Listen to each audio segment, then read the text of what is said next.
Hey everyone, welcome back to Validate with Kate. I'm Kate. Today, let's see, what is codependency? We hear about it a lot. I know I did. Especially when my oldest brother was going through school. That's kind of when let's see, I was out of high school when I really kind of started catching on to like my own codependency issues. Um, I well, codependency is a relationship experience. It can stem from any kind of relationship. It's usually connected to an emotionally abusive household, like where you grew up, what you were around as a kid, during your more vulnerable years. Uh, it is typically developed as a way to cope. It's a coping mechanism. It's a way to cope with the feelings of insignificance and invisibility. It's chronic people pleasing. You are addicted to pleasing people other than yourself. It's a distraction from just how crappy and dysfunctional your life really is. My experience, just my whole family, just like a lot of families in America specifically, but also all over the world, we are so blind to our own dysfunction. And because of the emotional deregulation we're around all the time, it's been normalized. So I grew up in this extremely sarcastic, cynical, just, we put the fun in dysfunction kind of family. From the outside, I mean, no, we're great. Like, I love I love my family. But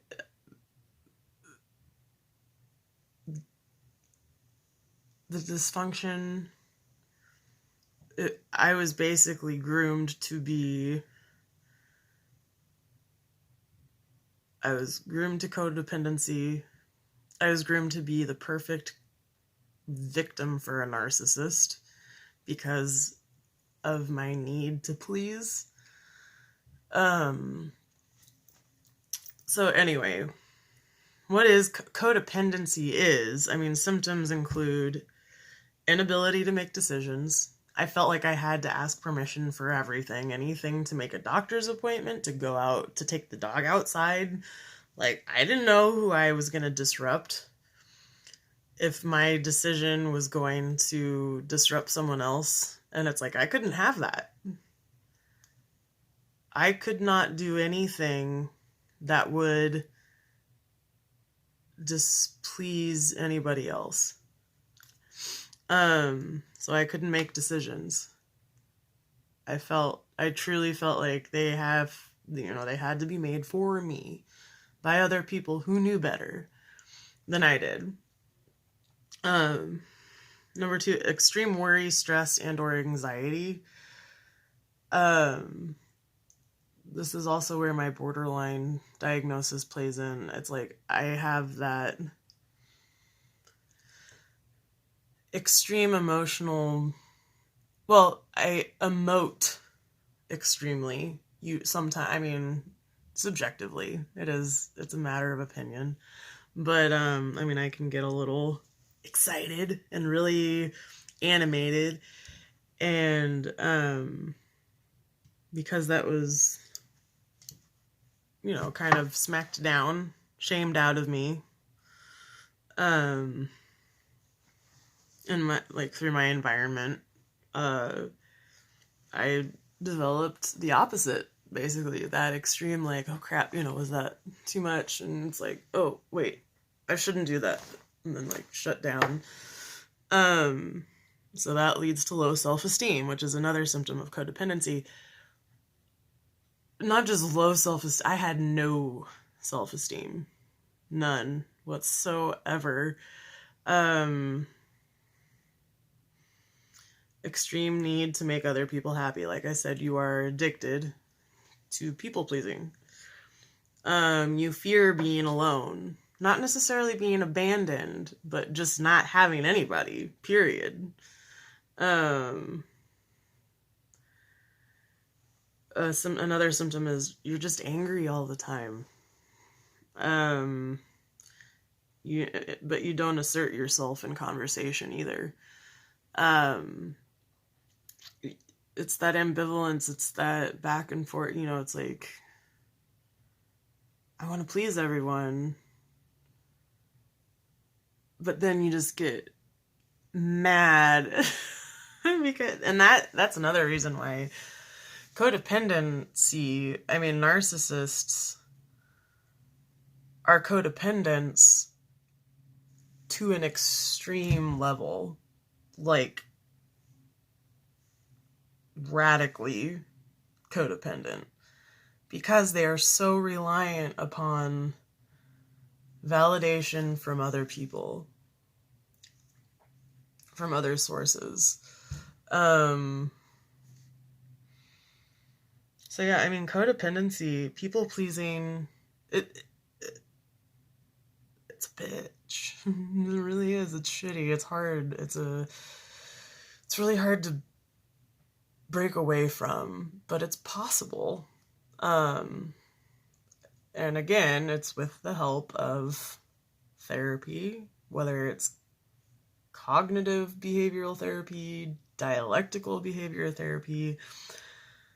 I personally am more drawn to DBT because I feel like it is a good way to ground all around so that you can do the cognitive processing, the more analytical, just like looking at the facts and stating what happened, because the DBT has that ability to help you with your emotional regulation and distress tolerance. So basically with codependency, there's DBT is great, EMDR is great, because again, it's all about facing the facts and accepting everything for what it was, what it is. It's radical acceptance. That's another thing that you go over in DBT. That'll be another video. It's a good one. It's a good topic. Just like validation, radical acceptance is very important to just function as a person, as a human being in this world. Because there are things that we just have to accept. And if we can't and we let it control us, that's no good. So yeah, if you relate to anything I said about codependency, if you know for sure, there are programs like there's Coda. I know there's some here where I'm located, which is the Midwest.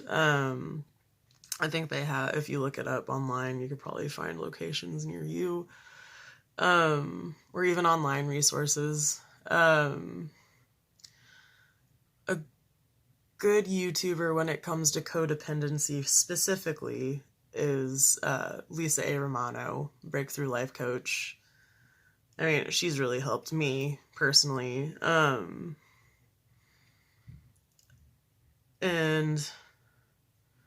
And really, just like with anything, it starts with you putting in the work, deciding, hey, it wouldn't hurt. It isn't. It's not going to hurt anything. If anything, it's just going to help. Excuse me.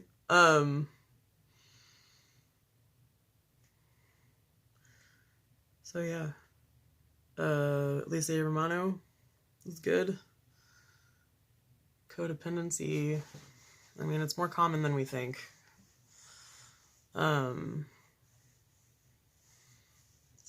again, love each other, love yourselves, keep supporting each other. Because if we're not helping each other succeed, what's the point? Take it easy.